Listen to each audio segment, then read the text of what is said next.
Ujambo mtazamaji wa Tito TV, na hapa kweli ni joka pia kama ni Jeki.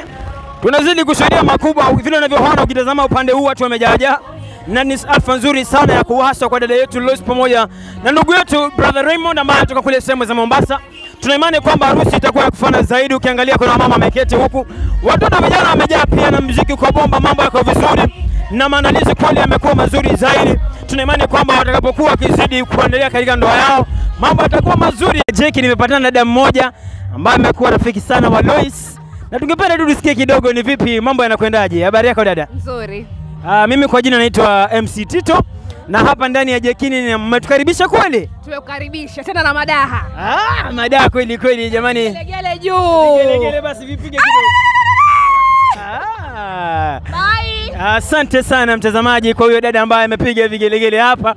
Yosema kwamba tukaribisha vilivyo, na huko ni Jeki kwenye Mtopa, na nina imani kwamba uko salama. Dada imetoka kwa nambari 1 Tito TV. Hapa ni kwenye kaunti 001 Mombasani. Mtazamaji mpendwa, nina imani kwamba mambo yanaweza kuwa mazuri. Kwanza kabisa kuna jambo ambalo ningependa nilizungumzie, na hivi leo nimekuwa nikiwaza ni kwa nini hasa watu wenye dhamani mbalimbali ambazo zinaweza saidia hasa jamii, na katika mwelekeo huu napenda uchukue nafasi ama uchukue fursa nzuri ujiwaze. Kwa nini mara mingi mambo yanakuzidia? Kwanza kabisa, kama hauna mtu ambaye atakaye kusaidia katika mambo yakiwa mengi mazito, hasa sehemu hii inasema mentor, mtu ambaye atakusaidia katika hali ile ambayo hauwezi ukajitoa. Mtu unaweza zungumza naye kuwa na tatizo, unaweza kuwa umefungua roho kwake, na nasema hivi, kuwa na baba wako wa kiroho hasa wa Kristo.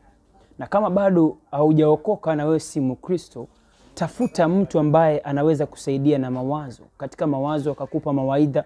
Huyo ndiye mtu ambaye atakaye kujenga leo ujione vile ambavyo uko umetoka pale mahali ambapo umekuwa. Angalia mfano mzuri katika maisha yako, vile ulivyokuwa jana sivyo ulivyo leo. Ina maana kwamba maisha kila siku yanabadilika. Hali zitabadilika, maisha yatabadilika kwa namna ambazo au kuwaza kwamba zinaweza badilika. Yanaweza kuwa mazuri ama yakawa mabaya zaidi. Lakini kwangu lile ambalo ningependa niwahimize ni kwamba jenga imani ndani ya Mwenyezi Mungu, ishi vizuri na watu, na ishi ukiaminia kwamba kama mambo si mazuri sasa, wakati upo, wakati utakuja, wakati